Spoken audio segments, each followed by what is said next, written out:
I've always been a curious person.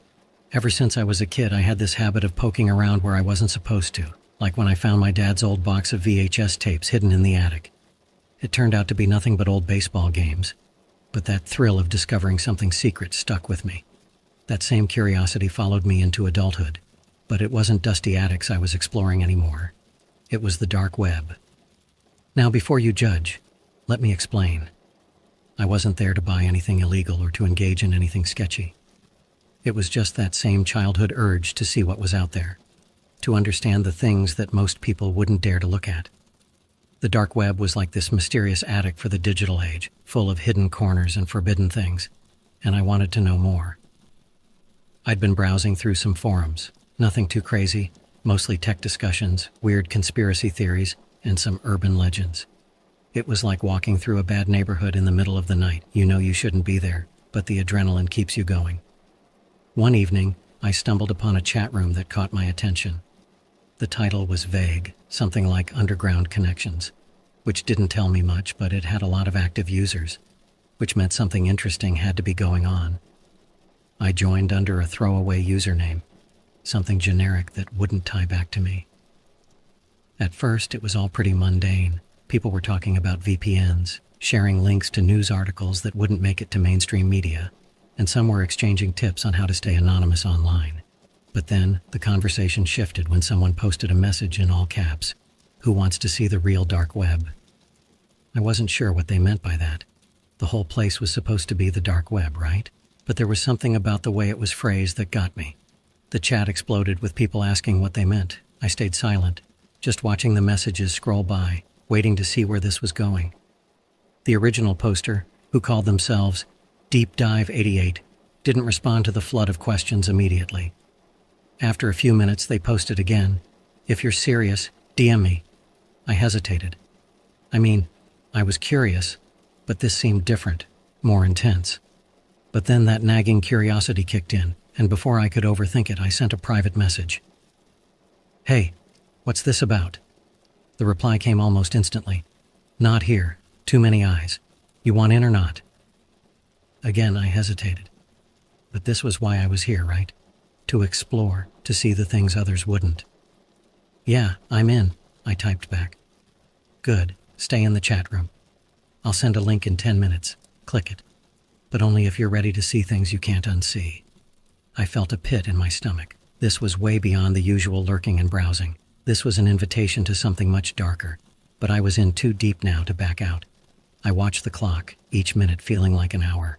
My palms started sweating as I waited. Part of me hoped that Deep Dive 88 would forget about me. But at exactly 10 minutes, a new message appeared in the chat room. It was a link. The chat room went wild, with everyone demanding to know what it was. But there were no explanations, just that single ominous link. I stared at it, my finger hovering over the mouse, nerves fraying with every passing second. And then I clicked it. The screen went black for a moment, and I thought maybe my computer had crashed. But then, slowly, an image began to load. It was a video player with no controls, just a blank screen and a loading circle spinning in the center. My heart was pounding as I waited for it to start. I had no idea what I was about to see, but I was glued to my chair, too scared to move, yet too curious to close it out. The video started with a shaky camera moving through what looked like a basement. The lighting was dim, and the walls were bare concrete. There were no voices, just the sound of footsteps echoing off the walls. The camera focused on a door at the end of a long hallway. It was a heavy, industrial-looking door with no windows, just a thick metal frame. The person behind the camera stopped in front of it, hesitated, and then slowly pushed it open. I could barely make out what was inside at first. The room was almost entirely dark, save for a single flickering fluorescent light in the corner. As the camera moved forward, I noticed something that made my breath catch. A figure sitting in a chair back facing the camera. They were tied up, motionless. The camera moved closer, circling around to the front of the chair.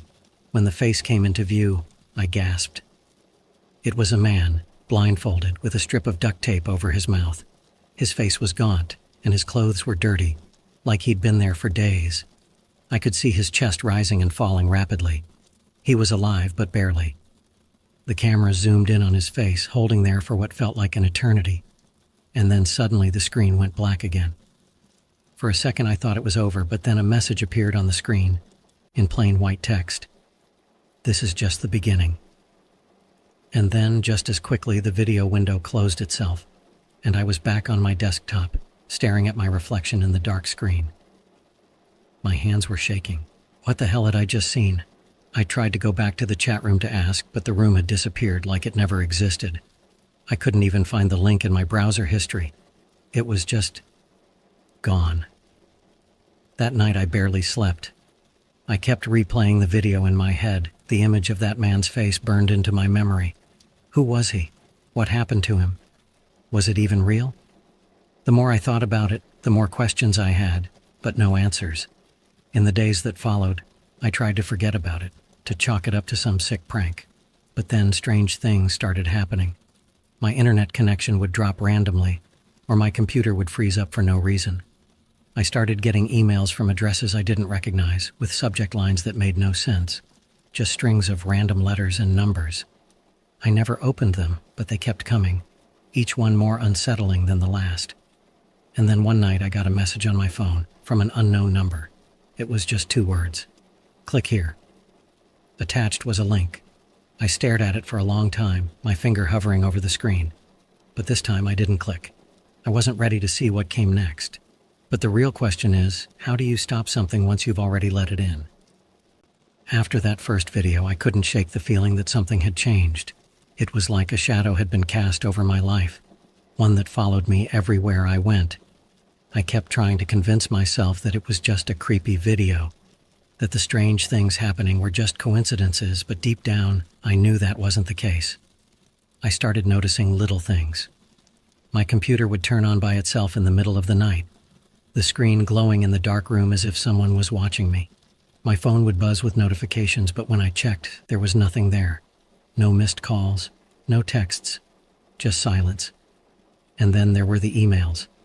Every day, more and more of them would flood my inbox, all from untraceable addresses, all with those random strings of characters. I never opened any of them, but their mere presence was enough to keep me on edge. One evening, about a week after I clicked that link, I was sitting at my desk trying to distract myself with some work. My mind kept wandering back to that video, to the man tied to the chair. Who was he? Why did I get chosen to see it? My thoughts were interrupted by a sudden noise. My phone buzzed again. But this time it wasn't just a notification, it was a call. The number was blocked, of course. My first instinct was to ignore it, to let it go to voicemail. But something in me, maybe that same cursed curiosity, made me pick up. "Hello?" I said, my voice shaky. There was a moment of silence on the other end. Just when I was about to hang up, I heard it. A low, almost mechanical voice. "Are you watching?" My heart skipped a beat. "What do you mean?" I stammered. "Check your inbox," the voice said. And then the line went dead. I sat there for a moment, staring at my phone, the words echoing in my mind. Slowly, I turned back to my computer and opened my email. Sure enough, there was a new message waiting for me. The subject line was different this time. Not the usual random characters, but something more direct. "Watch now." I didn't want to open it. Every instinct in my body was screaming at me to delete it, to just shut down my computer and walk away. But I couldn't. I had to know what was going on, what this person or whatever it was wanted from me. I clicked on the email. Inside, there was no text, just a single link. My hand hovered over the mouse, hesitating, but eventually I clicked. The link opened a new window, and I found myself staring at another video. This one was different from the first. It wasn't shaky or dimly lit. It was clear, well lit, like something out of a home security system. The camera was pointed at a living room, ordinary enough, couch, coffee table, TV in the corner. But there was something off about it, something that made my stomach twist. It took me a moment to realize what it was. It was my living room. The camera was showing a live feed of my own house. I watched in horror as the feed zoomed in on the front door, then panned over to the window, then to the hallway leading to the room where I was sitting. I spun around in my chair, heart racing, but there was no one there, just the empty hallway, the shadows flickering in the dim light. I turned back to the screen, and that's when I saw it. The camera was moving again, this time down the hallway, towards my office. Towards me. I could see the door to my office on the screen, the same door that was just a few feet away from where I was sitting. The feed zoomed in on the door handle, and I watched, paralyzed, as it slowly started to turn. I jumped out of my chair, slamming the door shut and locking it. My heart was pounding so hard I thought it might burst out of my chest. I pressed my ear against the door, listening for any sound, any sign that someone, or something, was on the other side. But there was nothing. Just silence. I backed away from the door, trying to catch my breath, my mind racing with 1,000 thoughts. What was happening? How was someone watching me? And more importantly, how did they get into my house without me knowing? The video feed was still running on my computer. I forced myself to look at it, to see if there was anything else, any clue that might tell me what was going on. But the camera had stopped moving. It was just showing the closed door now, as if whoever or whatever was controlling it was waiting for me to open it. I grabbed my phone and dialed 911, my hands shaking so badly I could barely hit the numbers. But just as I was about to press the call button, my phone screen went black. I tried turning it back on, but it was dead. No power, no response. I felt a wave of panic wash over me. I needed to get out of there. I grabbed my car keys and rushed to the window. My plan was simple: get in my car and drive as far away from my house as I could. But when I pulled back the curtain, my blood ran cold. There was a car parked across the street. It wasn't just any car. It was a black SUV with tinted windows, the kind you see in movies when someone's being watched. I stared at it, my mind reeling. Had it been there all along? Had someone been watching me, not just through my computer, but from outside my house as well? I didn't know what to do. If I tried to leave, would they follow me? Was there even anyone in the car, or was it just another scare tactic? I didn't want to find out. Instead, I pulled the curtain shut and backed away from the window, my mind racing. I was trapped, and I knew it. Whatever this was, whoever was behind it, they had me exactly where they wanted me. And the worst part? I still didn't know why. The night passed in a blur of paranoia and fear. I couldn't sleep, couldn't think straight. I kept checking the window, but the SUV never moved. My phone remained dead, and my computer screen eventually went black. I was completely cut off, isolated in my own home. When morning finally came, I mustered up the courage to leave my office. The house was eerily quiet, as if the events of the previous night had never happened. I checked every room, every closet, but there was no sign of an intruder. The front door was still locked, the windows untouched. It was like I had imagined the whole thing. But I knew I hadn't. The fear was too real, too raw, and the questions kept piling up. What was this? Some kind of sick game? A warning? Or was it something much worse? I didn't know the answers, but one thing was clear: I couldn't stay here anymore. I needed to get away, to find somewhere safe where I could figure out what was happening. But as I packed a bag and prepared to leave, one thought kept nagging at the back of my mind. What if it wasn't over?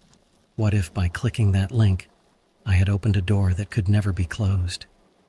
Leaving my house felt like stepping out of a nightmare and into another. I had no idea where to go or what to do, but I knew I couldn't stay. My car was parked in the driveway, but every step I took toward it felt like a gamble, like I was playing a dangerous game with an opponent I couldn't see. The black SUV was still there, parked across the street. I didn't know if anyone was inside, but I wasn't about to find out. I kept my head down, trying to act as normal as possible, though my heart was racing. As soon as I got into my car, I locked the doors and started the engine. The sound of the car rumbling to life was almost comforting, but I couldn't shake the feeling that I was being watched. I pulled out of the driveway slowly, my eyes flicking back to the SUV. It didn't move, didn't follow me. I let out a breath I didn't realize I'd been holding and turned onto the main road, heading out of the neighborhood. I didn't have a destination in mind, just away, as far away as I could get. As I drove, my thoughts were a jumbled mess. I replayed everything that had happened since I clicked that link. The video, the strange emails, the live feed of my own house. It all felt like some twisted nightmare, but it was real, too real. I kept glancing in my rearview mirror, half expecting to see the SUV following me, but the road behind me was empty. Eventually, I found myself on the highway, heading out of town. The morning sun was starting to rise, casting a warm glow over the landscape, but it did little to ease my anxiety. I still had no idea what I was running from, only that I needed to get as far away as possible. I drove for hours, not really paying attention to where I was going. I just wanted distance. Eventually, the city faded away, and I was surrounded by open countryside. The road stretched out in front of me, a ribbon of asphalt cutting through fields and forests. It was quiet out here, peaceful even, but I couldn't shake the feeling that I was still in danger. I pulled into a rest stop somewhere in the middle of nowhere. It was one of those places that seemed to exist purely for people like me, travelers passing through with no real connection to the place. There was a small convenience store, a couple of vending machines, and a bathroom that looked like it hadn't been cleaned in weeks. I parked my car in the far corner of the lot, away from the few other vehicles that were there. I sat in the car for a moment, trying to gather my thoughts. What was my next move? I couldn't go back home, that much was clear. But I couldn't just keep driving aimlessly either. I needed to figure out what was happening and why I was being targeted. But where could I go? Who could I trust? I pulled out my phone, hoping it had somehow come back to life. To my surprise, the screen lit up. I had a signal again. Relief washed over me as I unlocked it, but that relief was short-lived. As soon as I did, I saw a new notification, another message from that same unknown number. Keep running. You can't escape. My heart dropped. They knew. They knew where I was, what I was doing. How was that even possible? I hadn't seen anyone following me, hadn't noticed anything out of the ordinary on the drive. But they were still watching, still tracking me. Panic started to set in again, but I forced myself to stay calm. I couldn't afford to lose it now. I needed to be smart, to think clearly. I got out of the car and walked into the convenience store, hoping to clear my head. The place was nearly empty, just an older man behind the counter and a couple of travelers grabbing coffee. I wandered the aisles aimlessly, trying to come up with a plan. As I passed by a rack of prepaid phones, an idea struck me. I grabbed one, along with a bottle of water and some snacks, and took them to the counter. The old man barely looked up as he rang me up. I paid in cash, not wanting to leave any kind of digital trail. If they were tracking my phone, maybe this would throw them off. Back in the car, I quickly set up the new phone. It wasn't much, just a basic model, but it was something. I left my old phone on the seat, powered down, and tossed the prepaid phone into my bag. I didn't know if it would help, but it was better than nothing. I sat there for a while, trying to decide what to do next. I couldn't keep running forever, and I couldn't stay in one place for too long. But I needed answers. I thought about going to the police, but what would I even tell them? That I clicked a link on the dark web and now I was being watched. They'd think I was crazy, or worse. They'd start digging into what I was doing online. I couldn't risk that. Then I remembered something, a friend from college, Mark. We weren't close, but we kept in touch over the years. He was one of those tech-savvy guys who always seemed to know his way around the internet. If anyone could help me figure this out, it would be him. I dug through my bag for the prepaid phone and dialed his number. It rang a few times before he picked up. Hello? Mark's voice was groggy, like I'd woken him up. Mark, it's me, I said, trying to keep my voice steady. I need your help. There was a pause on the other end. Hey man, what's going on? You sound freaked out. I took a deep breath and quickly explained everything. How I'd been poking around on the dark web, how I'd clicked the link, the video, the strange emails, the live feed, and now the messages telling me I couldn't escape. Mark listened in silence, and when I finished, there was another long pause. That's intense, he finally said. But are you sure this isn't just some elaborate prank?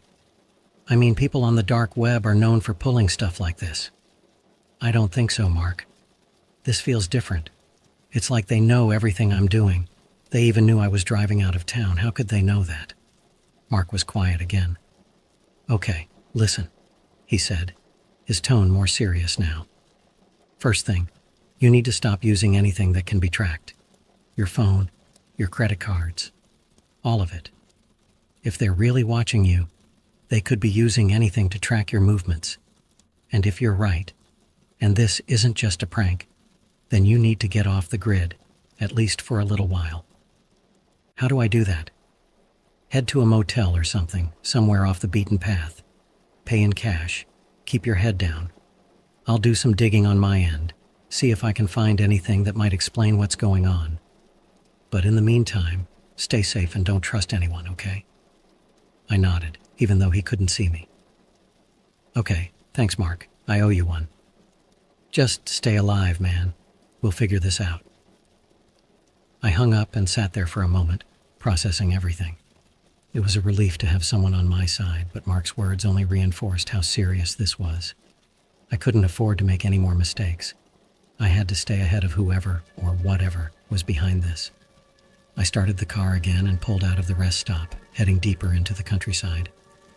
I didn't know where I was going, but I kept driving, hoping to find a place where I could lay low for a while. The roads became narrower, the houses fewer and farther between, until I finally spotted a small rundown motel on the side of the road. It looked like the kind of place that hadn't seen many visitors in years, which was perfect. I parked in the back, out of sight from the road, and went inside. The lobby was empty, save for an old TV playing some infomercial on low volume. The man at the front desk didn't ask any questions when I handed him cash for a room. He just slid the key across the counter with a grunt, and I took it without a word. The room was as shabby as I expected. Faded wallpaper, a lumpy bed, and a TV that looked like it hadn't worked in decades. But it was a place to hide, and that was all I needed. I sat on the bed, trying to calm my racing thoughts. I didn't know how long I'd have to stay here, but I was prepared to wait it out until Mark found something. Until then, all I could do was wait and hope that whoever was behind this wouldn't find me. But as the night wore on, and the silence of the empty motel room settled in, I couldn't shake the feeling that I wasn't alone. It was like the walls themselves were closing in, trapping me in a nightmare that I couldn't escape from. I knew I was safe for now, but for how long? How long until they found me again? As I lay there in the darkness trying to ignore the creeping fear that was slowly taking over, one thought kept running through my mind. What happens when you run out of places to hide? The next morning, I woke up to the sound of birds chirping outside the motel room window. For a brief moment, I almost convinced myself that everything was normal, that the events of the past few days had been nothing more than a bad dream. But as soon as I opened my eyes and saw the faded wallpaper, the reality of my situation hit me all over again. I hadn't heard from Mark since our conversation the day before, and that silence only fueled my anxiety. I grabbed the prepaid phone from the nightstand and checked it for any messages, but there was nothing. No updates, no new leads, just a cold, empty screen staring back at me. I spent the next few hours pacing the small room, unable to relax. The uncertainty was eating away at me, and I knew I couldn't stay hidden forever. I needed answers, and I needed them soon. But every time I thought about leaving the motel, I was overwhelmed with the fear of being found. Whoever was behind this had already proven that they could track me no matter where I went, and that thought alone was enough to keep me rooted in place. Around noon, the prepaid phone finally rang, jolting me out of my thoughts. I answered it immediately, my heart pounding in my chest. "Mark?" I asked, my voice shaky. "Yeah, it's me," Mark replied, his tone serious. "I've been doing some digging, and I think I found something, but it's not good." I swallowed hard. "What is it?" "There's a group on the dark web," Mark began, his voice lowering, as if he was afraid someone might be listening in. "They're known as the Watchers. They're not your typical hackers or scammers. They're something much worse. From what I've gathered, they target people who show too much curiosity, people who poke around where they shouldn't." My blood ran cold. "What do you mean target? What do they want?" "They don't just want your money or your identity," Mark continued. "They want control. They get inside your life, your mind, and they don't stop until you're completely broken. And from what you've told me, it sounds like you've caught their attention." I sank down onto the edge of the bed, my mind reeling. But why me? I didn't do anything. I was just curious. "That's exactly why," Mark said. "They prey on curiosity. It's like a game to them. They lure you in with something intriguing, something that feels almost harmless. But once you take the bait, they've got you. And the more you resist, the more determined they become." I felt a wave of nausea wash over me. So what do I do? How do I get out of this? There was a long pause on the other end of the line. "I'm not sure," Mark admitted finally. "Most of the stories I've found about the Watchers don't end well. People either disappear or, worse. but there might be one way to stop them. I sat up straighter, clinging to the sliver of hope in his voice. What is it? You have to find out what they want from you, Mark said. They're not doing this for no reason. There's something they're after, something specific. If you can figure out what it is, maybe you can use it against them. How do I do that? I asked, feeling the weight of the situation pressing down on me. Go back to where it started, Mark suggested. Back to the dark web, back to that chat room. If you can find the link again, maybe you can get some answers. The thought of going back to the dark web made my skin crawl. But Mark was right. I couldn't keep running forever. If I wanted to end this, I had to face it head on. Okay, I said, trying to steady my voice. I'll do it. But what if they catch on? What if they know I'm coming? They already know, Mark replied grimly. But that might work in your favor. If you confront them directly, they might slip up. Just be careful, and whatever you do, don't let them drag you in deeper. I nodded, even though he couldn't see me. Thanks, Mark. I don't know what I'd do without you. Just stay safe, Mark said, and call me as soon as you find anything. I ended the call and took a deep breath, trying to gather my courage. Going back to the dark web felt like walking into a trap, but it was the only option I had left. I needed to understand what the Watchers wanted, why they had chosen me, and how I could stop them before it was too late. I powered up my laptop, the one I'd been too afraid to use since leaving home, and connected it to the motel's sketchy Wi-Fi. My hands were trembling as I navigated back to the dark web, but I forced myself to push through the fear. The familiar black screen greeted me, and I typed in the address of the chat room where this nightmare had begun. To my surprise, the chat room was still active. The same generic usernames were scrolling by, discussing all manner of conspiracy theories and underground secrets. But there was no sign of Deep Dive 88, the person who had originally sent me the link.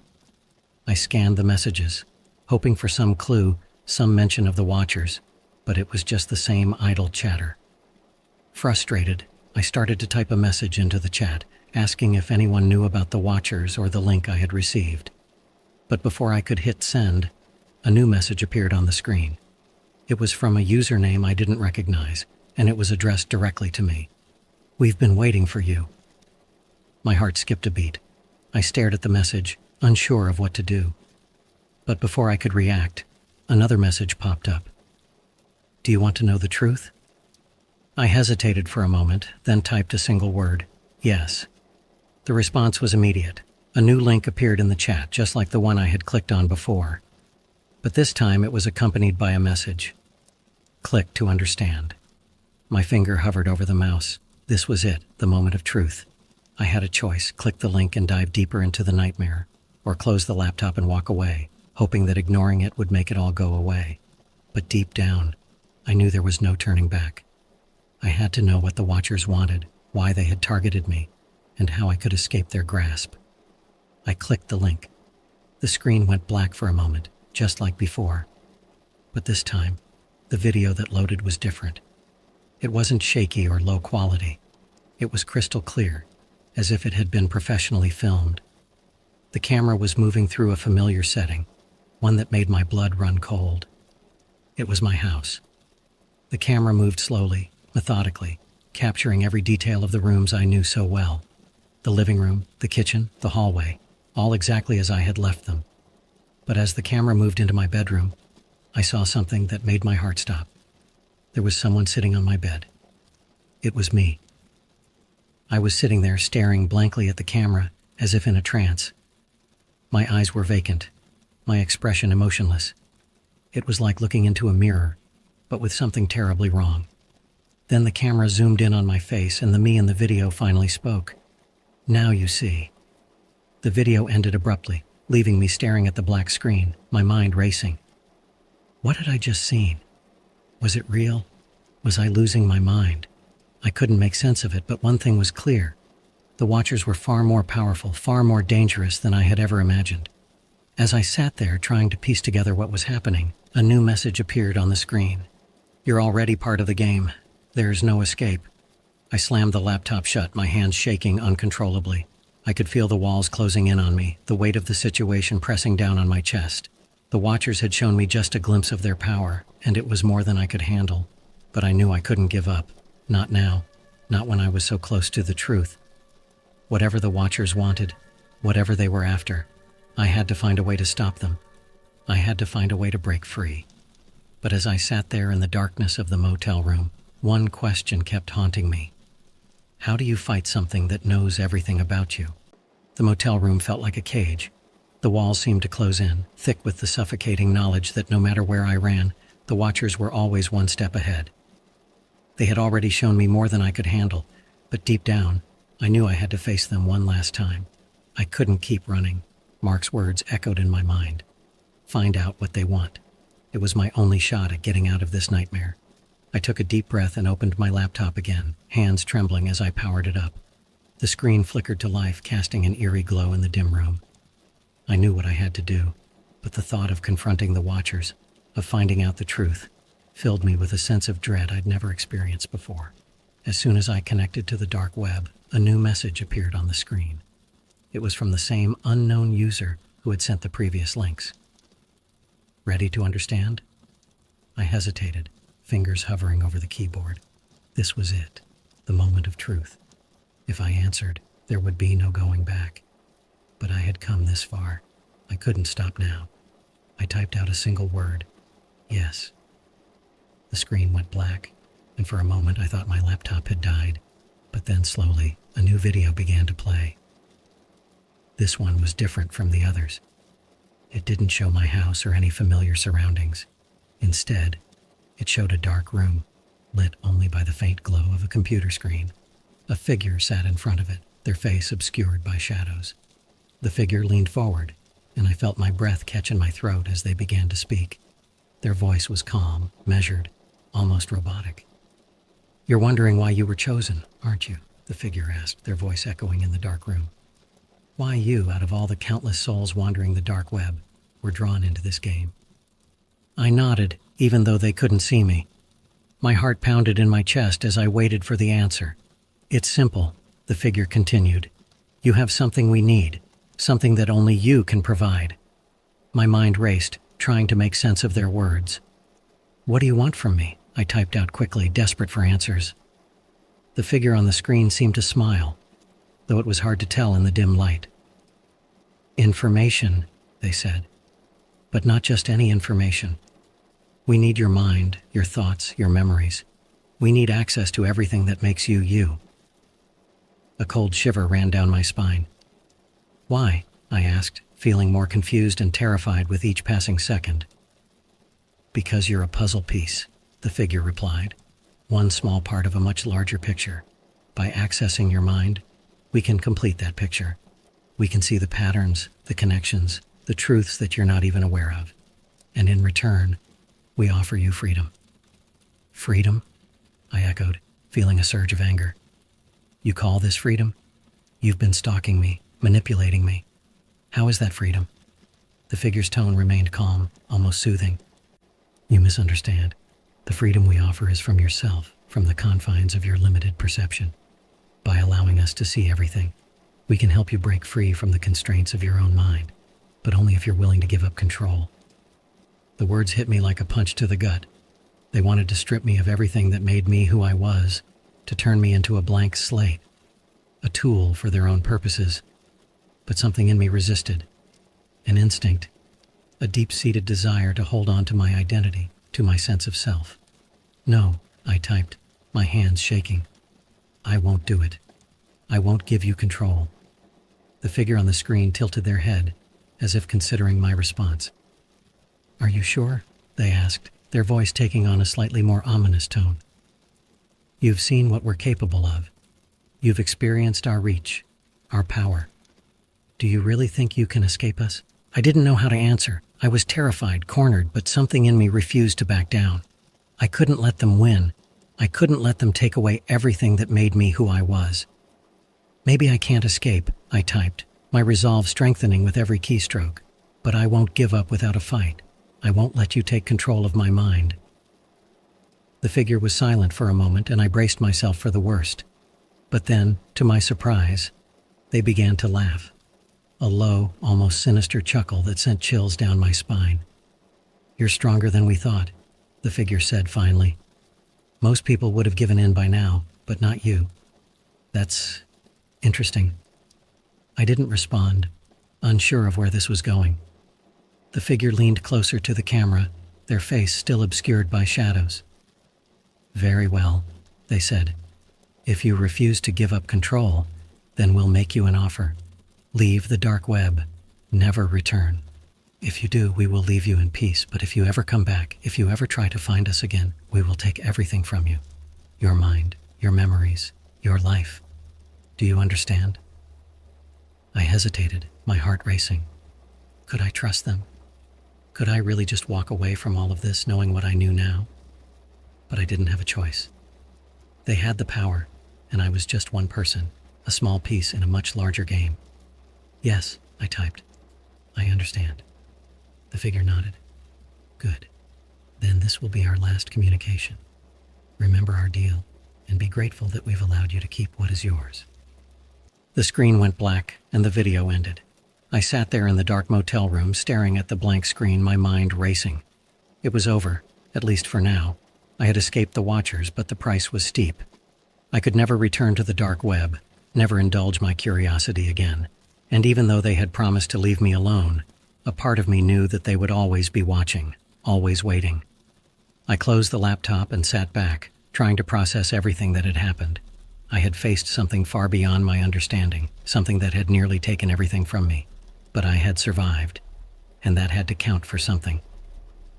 As the first light of dawn filtered through the motel window, I made a decision. I would leave this place, leave everything behind, and start fresh. The dark web had taken me to the edge of madness, but I wasn't going to let it define me. I had my life, my identity, and that was enough. I packed my things, checked out of the motel, and got back in my car. As I drove away, the sun rising behind me, I couldn't help but glance in the rearview mirror, half expecting to see that black SUV trailing me again. But there was nothing there. Just an empty road stretching out behind me, leading to a future that was still mine to shape. I knew I would never forget what had happened. How could I? But I also knew that I had a second chance. A chance to reclaim my life and leave the darkness behind. And as long as I never clicked another link on the dark web, I would be free. I never thought much about the dark web. Sure, I'd heard about it in passing, rumors mostly. Friends would joke about buying weird stuff online or finding bizarre communities. But I always brushed it off as urban legend material. But now, looking back, I wish I had taken those jokes more seriously. Maybe then I would have been more careful, more suspicious of the too-good-to-be-true job offer that landed in my inbox one late Saturday night. I was in a bit of a rough spot financially. My job as a graphic designer was barely covering the bills, and freelance gigs were drying up faster than I could find new ones. So when I received an email from an unknown sender with the subject line, "Freelance opportunity, urgent response needed," I didn't hesitate. I opened it immediately. The email was simple, almost too simple. It read, "Hello Liam, we've come across your work online and believe you'd be a perfect fit for a project we're working on. The pay is $5,000 for a week's work, and will require full confidentiality. Please reply if you're interested, and we'll provide further details. Best regards, MJ." I stared at the email for a while, rereading it multiple times. My name was in the greeting, which wasn't unusual. I had a portfolio online after all, but something about it felt off. There was no company name, no website, just an initial. Despite the red flags, the mention of $5,000 for a week's work was too tempting to ignore. I could clear my debt, maybe even put some money aside for once. Without thinking it through, I replied with a short message saying I was interested. A response came within minutes. They provided more details, a project involving designing some sensitive documents for a client who needed discretion.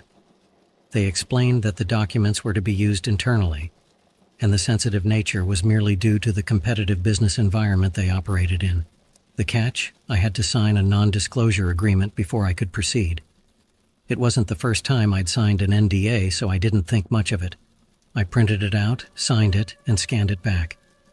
The next day I received the first half of the payment, $2,500, wired directly into my account. It was the fastest I'd ever made money in my life, and it almost felt too easy. But I wasn't going to complain. That evening I received the files I needed to work on. They were encrypted, and the client provided a specific decryption key that, once used, would erase itself. I wasn't exactly a tech genius, but I knew enough to realize this was serious. Still, curiosity got the better of me, and I proceeded to open the files. At first glance, the documents seemed harmless. Spreadsheets, charts, and some corporate-looking presentations. But as I dug deeper, I started to notice patterns that didn't sit right. Some of the data was heavily redacted, with names and dates blacked out. A few documents had cryptic notes in the margins, written in a language I didn't recognize. It was around this point that I started to get uneasy. I tried to convince myself it was just a high-level corporate deal, but a nagging feeling in the back of my mind kept growing. What was I really working on? And why was there such an emphasis on secrecy? A few days into the project, things took a darker turn. I received an email from MJ again, but this time it wasn't a standard progress check. The message was chilling in its brevity. "Do not contact anyone about this project. We know where you live." My heart skipped a beat. I hadn't told them where I lived, and my address wasn't listed in my portfolio. They knew my name, they knew my bank details, and now they knew where I lived. I suddenly felt very exposed, like I had stepped into something way over my head. That night I barely slept. Every noise in my apartment seemed amplified. Every creak of the floorboards felt like an impending threat. I tried to shake it off the next morning, telling myself I was just being paranoid. But when I left for a coffee run, I noticed something that made my blood run cold. A black SUV parked across the street from my apartment building. Its windows tinted so dark I couldn't see inside. I wouldn't have thought much of it if it weren't for the fact that it wasn't there the day before. I convinced myself it was a coincidence. Maybe someone new had moved in, or it was just a visiting relative. But the SUV was still there when I returned, and again the next morning parked in the same spot. That's when I knew something was wrong. I tried to act normal, but I couldn't shake the feeling of being watched. A few days later, my worst fears were confirmed. I was working late one night when I heard a noise outside my door. It was faint, like someone lightly tapping. I froze, listening intently. The tapping continued for a few seconds, then stopped. I stood up, my heart pounding, and slowly approached the door. I wasn't sure what I expected, but when I looked through the peephole, I was met with nothing but an empty hallway. Still, something made me reach for the door handle. When I opened the door, I saw a small, plain envelope lying on the floor. No markings, no address, just my name written in black ink. My hands trembled as I picked it up and opened it. Inside was a single sheet of paper with a typed message: "You are in too deep. Finish the job or you and your family will pay the price." That's when I knew I wasn't just in over my head. I was in real danger. I tried to tell myself it was a bluff, that they couldn't possibly know who my family was, but deep down I knew better. These people had resources, and they had already proven they could find out anything about me. I was stuck. If I didn't finish the project, I risked not only my life, but the lives of my loved ones. And if I did finish it, who knew what would happen afterward? One thing was clear. I couldn't go to the police. Whoever these people were, they were far beyond anything the authorities could handle. I was on my own. In that moment, I made a decision. I would finish the job, but I would do everything in my power to protect my family. I started taking precautions, keeping in close contact with my relatives without raising any alarms. I installed security cameras around my apartment and started planning an escape route, just in case. But the more I worked on the project, the more I realized there was no way out. These weren't just business documents, they were blueprints for something far more sinister. And the deeper I went, the more I understood that I had become a pawn in a game I didn't even know I was playing. And that's when I started to seriously consider running, just disappearing, leaving everything behind. But I knew it wouldn't be that simple. They would find me, just like they had found me in the first place. And if I ran, it wouldn't just be me they'd go after, it would be my family. For now, all I could do was finish the job and hope that it would be enough to keep them at bay. But deep down, I knew that whatever I did, there was no escaping the consequences. And that's how it all began, the job offer that turned my life upside down and made me realize that sometimes the only way to survive is to run as far as you can and never look back. After the envelope incident, my nerves were shot. I couldn't shake the feeling that someone was always watching, even when I was sure I was alone. Every time I heard footsteps in the hallway outside my apartment, my heart would race. I started avoiding going out as much as possible, ordering groceries online and staying indoors. The less I was exposed, the safer I felt. Or at least, that's what I kept telling myself. As I worked on the project, I started noticing things that I hadn't before. The files I was editing contained snippets of information that, when pieced together, started to paint a disturbing picture. There were references to locations, times, and certain assets that needed to be secured. The language was cryptic, almost like code, but I could tell these weren't just routine business transactions. This was something much darker. One night, while I was editing a particularly dense document, I came across a phrase that stood out like a beacon. Phase 1, containment. It was followed by a list of names, none of which I recognized, but something about it sent a chill down my spine. The list was long, too long, and it seemed to include people from all walks of life, doctors, teachers, even a few government officials. It didn't make any sense to me at the time, but the more I thought about it, the more uneasy I became. I decided to do some digging on my own. Using an old laptop I hadn't connected to the internet in years, I started researching some of the terms and names I found in the documents. It wasn't easy. Most of the information was buried deep in obscure forums or behind paywalls, but I was persistent. What I found made my stomach turn.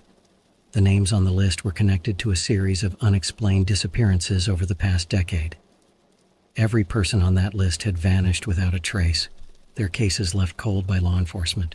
No connections had ever been made between them, but now I could see the pattern. These weren't random disappearances. They were targeted, methodical, and covered up by someone with serious power. And here I was, unknowingly contributing to whatever this was. I started to panic. The SUV was still parked outside my building every day, and I couldn't shake the feeling that it was there for me. But I couldn't just stop working on the project. It was too late for that. They knew where I lived, they knew about my family, and I had no doubt they would make good on their threats if I didn't comply.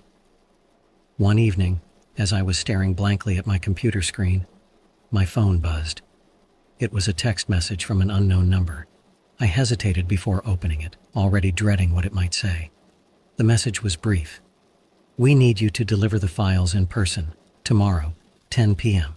Instructions to follow." I felt my stomach drop. They wanted me to meet them. The idea of coming face to face with whoever was behind this terrified me, but I knew I didn't have a choice. I replied with a simple, "Okay," and waited. The next day was torture.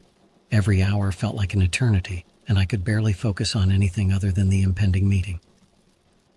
Around 8 p.m., another message came through with an address, a nondescript location on the outskirts of town, far from any populated areas. The message also included a single line of text, "Come alone, no tricks." I knew I had to go, but I wasn't going to go in blind. I made sure my phone's location was off and left it at home, taking an old burner phone I'd kept for emergencies instead. I also made sure to inform a close friend that I was meeting a client for a late-night job and asked them to check in on me the next morning. I didn't give them any details, just enough to raise an alarm if I didn't show up. The drive to the location was surreal. It was a desolate area, with no streetlights and only the occasional passing car. The address led me to a warehouse that looked abandoned. Broken windows, rusted doors, the whole 9 yards. My heart was pounding as I parked the car and walked up to the entrance. The door was slightly ajar, creaking as I pushed it open. Inside, the warehouse was dark, save for a few dim lights hanging from the ceiling. The air was thick with dust, and every step I took echoed in the vast, empty space. I could feel my pulse in my ears as I walked further in, scanning the area for any signs of movement. That's when I saw him. A man standing in the shadows near the far wall, his face obscured by the darkness. He didn't move as I approached, and I couldn't make out any details about him. He was just a silhouette watching me. My hands were shaking as I held out the USB drive with the files, unsure of what to expect. "Is this everything?" the man asked, his voice low and gravelly. "Yes," I replied, barely able to keep my voice steady. "It's all there." He stepped forward, just enough for me to see the outline of his face. He was wearing a mask, the kind that covered the lower half of his face, leaving only his eyes visible. Cold, unfeeling eyes that seemed to pierce right through me. "You've done well," he said, taking the USB drive from my hand. "But remember, this is just the beginning." Before I could respond, he turned and walked away, disappearing into the darkness of the warehouse. I stood there for what felt like an eternity, trying to process what had just happened. Finally, I forced myself to move, stumbling back to my car in a daze. As I drove home, the reality of the situation began to sink in. This wasn't over. Not by a long shot. Whatever I had gotten involved in was far bigger than I had imagined, and now there was no turning back. I knew they would contact me again, and when they did, I would be ready. Because I had to be. My life, and the lives of my family, depended on it. But as I pulled into my driveway, I couldn't shake the feeling that I had just made a deal with the devil, and that the real nightmare was only just beginning. After that night at the warehouse, I tried to return to some semblance of normalcy, but the tension hanging over my life was unbearable. Every day felt like walking on a tightrope, waiting for the other shoe to drop. I didn't hear from them for almost a week, and in that time, I was constantly on edge, jumping at every sound and checking over my shoulder whenever I left my apartment. I was barely sleeping, and when I did manage to doze off, my dreams were plagued by dark, shadowy figures and that cold, masked face from the warehouse. I knew deep down that this wasn't over, that it would never be over. But part of me hoped that maybe, just maybe, they were done with me. That I had done what they asked, and now they would leave me alone. That hope was shattered one morning when I woke up to a knock on my door. It was a normal knock, not the eerie tapping I had heard before, but it still made my heart race. I wasn't expecting anyone, and I certainly wasn't in the mood for visitors. I peered through the peephole and saw a delivery man standing there, holding a package. Reluctantly, I opened the door.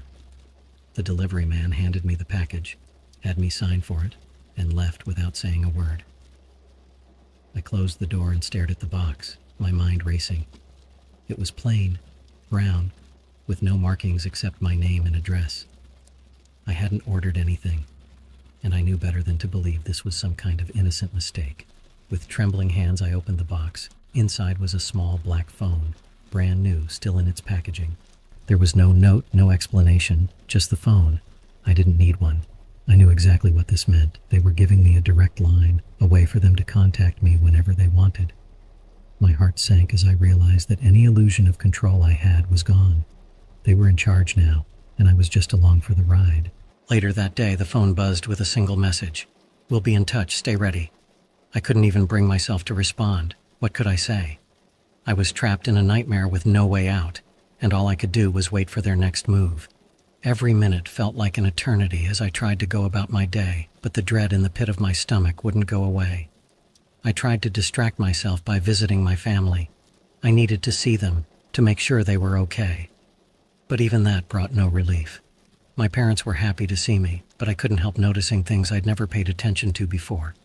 Like how my mom's smile didn't reach her eyes, or how my dad seemed more distracted than usual. Was it just my paranoia, or were they hiding something from me? I couldn't tell anymore. After dinner, as I was helping my mom with the dishes, she turned to me with a concerned look. "You've been quiet tonight," she said. "Is everything okay?" I forced a smile, trying to hide the storm raging inside me. "Yeah, just tired from work." She didn't look convinced, but she didn't press the issue. "You know we're always here for you, right? If you ever need to talk." I nodded, feeling a pang of guilt. I wanted to tell her everything, to let her know what was really going on, but I couldn't. They'd already warned me, and I wasn't willing to put my family at risk. I kept my mouth shut, knowing that it was safer for them if they didn't know the truth. That night, after I returned home, I got another message on the black phone. "Tomorrow, 11 p.m. Be ready." No explanation, no details, just another cryptic command. I didn't sleep at all that night. I lay in bed, staring at the ceiling, wondering what they wanted from me this time. I tried to think of a way out, some way to break free from their grip, but nothing came to mind. I was trapped, and they knew it. The next day passed in a blur. I barely ate, my stomach too twisted with anxiety to keep anything down.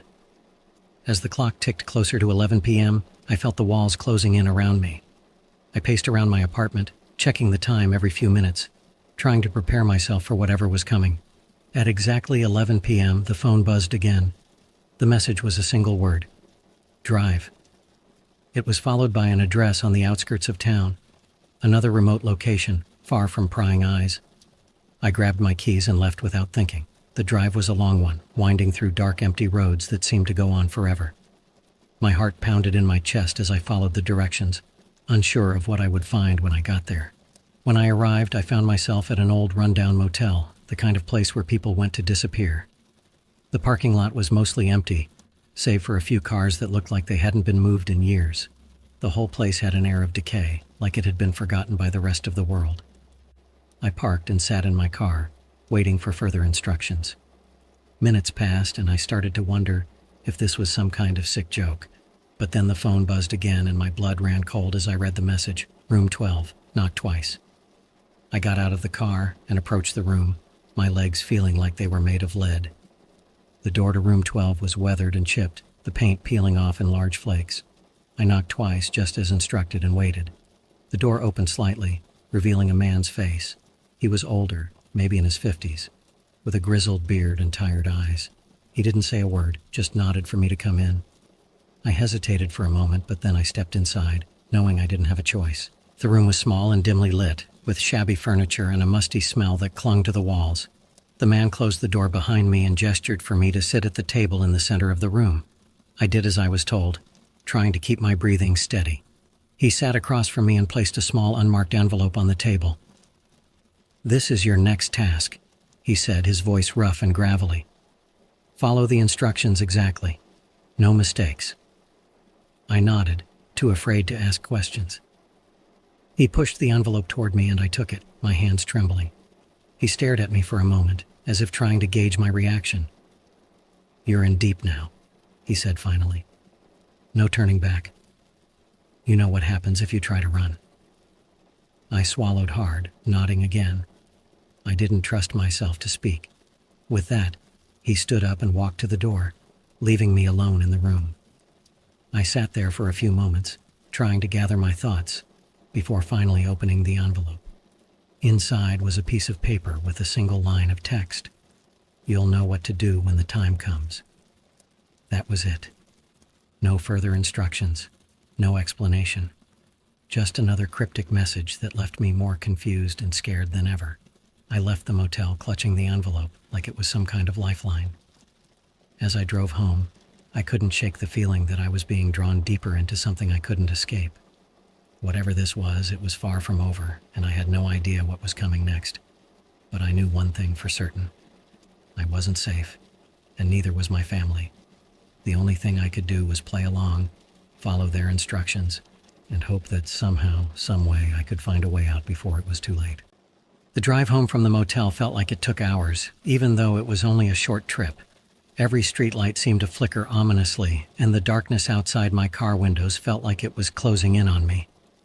I kept replaying the brief encounter with the grizzled man in my head, trying to decipher what he meant by, "You'll know what to do when the time comes." The words echoed in my mind, but no matter how much I thought about it, I couldn't make sense of them. When I finally got home, I locked the door behind me and sank into the couch, staring at the envelope that now sat on the coffee table. It was maddeningly vague, and the uncertainty gnawed at me. I knew I had to be prepared for anything, but how do you prepare for something you don't understand? The next few days were agonizing. I went through the motions of my daily life, but everything felt off, like I was moving through a fog. The black phone stayed silent, which should have been a relief, but instead it only heightened my anxiety. I couldn't stop thinking about that envelope and what kind of test they had planned for me. I found myself jumping at every little sound, convinced that someone was lurking outside my apartment. I even started keeping a bag packed with essentials, ready to run at a moment's notice. It felt paranoid, but deep down, I knew it was necessary. Whatever was coming, I had to be ready to act fast. On the third day, just as I was beginning to think they'd forgotten about me, the phone buzzed. The message was short and direct. "Tonight, midnight, instructions will follow." My heart skipped a beat. This was it. The moment I'd been dreading. I checked the time. It was only 4 p.m. I had 8 hours to prepare, but I still had no idea what I was supposed to be preparing for. I paced around my apartment, trying to think of anything that could give me an edge, but nothing came to mind. All I could do was wait. As the hours ticked by, the tension became almost unbearable. I couldn't eat, couldn't focus on anything but the clock. which seemed to be moving slower and slower. Finally, at 11:50 p.m., the phone buzzed again. My hands were shaking as I picked it up to read the message. "Leave your apartment. Walk to the end of the street. A car will be waiting. Get in. Do not speak." I felt a cold sweat break out on my forehead. This was it, the moment that would determine everything. I grabbed my bag and checked that my apartment was locked up before stepping out into the cool night air. The street was eerily quiet, the only sound the distant hum of the city. I walked to the end of the street as instructed, my heart pounding in my chest. Sure enough, a black sedan was parked there, its engine idling quietly. The windows were tinted so dark I couldn't see inside, but I knew this was the car they had sent. Taking a deep breath, I opened the back door and slid inside. The interior was just as dark as the outside. I could barely make out the silhouette of the driver, but I didn't dare speak. I kept my eyes forward, gripping my bag tightly as the car pulled away from the curb. The ride was silent, save for the hum of the engine, and I had no idea where we were going. We drove for what felt like hours, but it was hard to tell time in the darkness. The city lights faded behind us, and the car eventually turned onto a narrow, winding road that led into a wooded area. My stomach churned with anxiety as I tried to figure out where we were headed, but I forced myself to stay calm. Finally, the car came to a stop in front of a large old house that looked like it had seen better days. The paint was peeling, and the windows were dark, giving it an almost haunted appearance. The driver said nothing as he turned off the engine, and I took that as my cue to get out. As soon as I stepped out of the car, the driver sped off, leaving me standing alone in front of the house.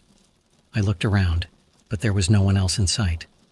The only sound was the rustling of the wind through the trees. I hesitated, wondering if I should go back, but I knew that wasn't an option. They had brought me here for a reason, and whatever it was, I had to face it. I approached the front door, my heart pounding in my chest. It was slightly ajar, creaking as I pushed it open. The inside of the house was even darker than the outside, the air thick with dust and the smell of decay. I took a cautious step inside, and that's when I heard it. A faint beeping sound coming from somewhere deeper in the house. My first instinct was to turn around and run, but I forced myself to keep moving. The beeping was irregular, almost like it was calling out to me, drawing me further into the house. I followed the sound down a narrow hallway, my footsteps echoing in the silence. At the end of the hallway, I found a small room with a single flickering light bulb hanging from the ceiling. In the center of the room was a metal box, about the size of a shoebox, sitting on an old rickety table. The beeping was coming from inside the box, growing louder with each passing second. I stared at the box, unsure of what to do. This had to be the test they mentioned, but what did it mean? My mind raced as I tried to figure out the next step, but the beeping was getting louder, more insistent, and I knew I didn't have much time. Taking a deep breath, I reached out and opened the box. Inside was a small digital timer, counting down from 30 seconds. My heart nearly stopped when I saw it. This wasn't just a test, this was a threat. The timer was ticking down, and I had no idea what would happen when it hit 0. Without thinking, I grabbed the box and sprinted out of the room, my mind racing for a solution. I couldn't just leave it behind, and there was no way I could disarm it. I burst through the front door and ran as fast as I could toward the woods, my lungs burning with every breath. The timer was down to 10 seconds when I threw the box as far as I could into the trees. I didn't stop running, not even when I heard the explosion behind me. The force of it knocked me off my feet, and I hit the ground hard, gasping for air. I lay there for a moment, trying to process what had just happened. The sound of the explosion still echoed in my ears, but I was alive. Somehow I had survived. As I pulled myself to my feet, I realized that this was just the beginning. They were testing me, seeing how far I was willing to go, how much I was willing to endure. And I knew that if I didn't play their game, the next time it wouldn't just be a test, it would be the real thing. I stumbled through the woods, my mind racing with thoughts of what to do next. I had to get out of there, had to disappear before they could find me again. But I knew that running wouldn't be enough. They would always be one step ahead, always watching, always waiting. As I reached the edge of the woods, I saw the glow of the city lights in the distance. For a moment, I felt a flicker of hope, but it was quickly snuffed out by the cold reality of my situation. There was no escape from this, not for me, and not for my family. All I could do was keep moving forward, keep playing their game, and hope that somehow, some way I could find a way out before it was too late. The explosion that night in the woods left me shaken, but it also made one thing clear: I couldn't keep going like this. They had pushed me to my limits, testing my resolve, and I knew the next step would be even more dangerous. Running was no longer just an option, it was a necessity. I spent the next few days planning my escape. I couldn't afford to be reckless. I had to be smart, careful. I knew they were watching, waiting for me to slip up, so I played my part, going about my routine as if nothing had changed. But every spare moment I had was spent preparing for my departure. The first thing I did was gather cash. Credit cards were too easy to trace. I withdrew as much as I could without raising suspicion, stashing the money in a small bag along with a burner phone and a few essentials. I also made sure to wipe my old laptop clean, destroying any trace of the files I'd worked on for them. I couldn't risk leaving any loose ends. Next, I reached out to my family under the guise of a casual visit. It was hard to keep the conversation light, knowing that I might never see them again. But I couldn't tell them what was really going on. It was safer if they didn't know. I hugged them a little tighter that day, holding on just a moment longer, trying to memorize every detail of their faces. The thought of leaving them behind was unbearable, but I knew it was the only way to keep them safe. The night before my planned escape, the black phone buzzed with another message. Tomorrow, 9 p.m. Final task. Be ready. My heart sank. They weren't done with me yet, and this final task could be the most dangerous one of all. But I couldn't let them control me any longer. I had made my decision. I was leaving, no matter what. The next day was excruciating. Every minute felt like an eternity as I waited for the evening to arrive. I kept checking the time, knowing that as soon as 9 p.m. hit, I had to be gone. The tension in the air was palpable, but I forced myself to stay calm. I couldn't afford to lose my nerve now. At exactly 8:30 p.m., I grabbed my bag and left my apartment for the last time. I didn't look back as I locked the door, knowing that any hesitation could cost me my life. I had chosen a bus station on the outskirts of town as my departure point, somewhere low-key where I could blend in with the crowd. I had a one-way ticket to a city hundreds of miles away, where I hoped to disappear for good. As I walked down the street, the weight of what I was about to do settled in. I was leaving everything behind: my home, my family, my entire life. But there was no other choice. If I stayed, I would be putting everyone I cared about in danger.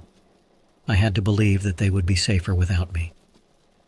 When I reached the bus station, I felt a sense of relief wash over me. It was crowded, busy with travelers coming and going, and I was just another face in the sea of people. I kept my head down, avoiding eye contact, and made my way to the boarding area. Just as I was about to step onto the bus, my burner phone buzzed in my pocket. I froze, my heart skipping a beat. I knew it was them, and every instinct told me to ignore it, to keep walking. But something compelled me to take one last look. I pulled out the phone and read the message. "We know what you're planning. You can't run from us." Panic surged through me. I looked around, scanning the crowd for any sign of them, but I saw nothing out of the ordinary. Still, the message was clear. They were watching, and they knew exactly what I was trying to do.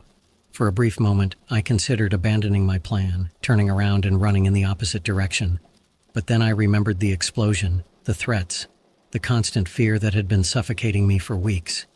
I couldn't let them win. I had to keep going.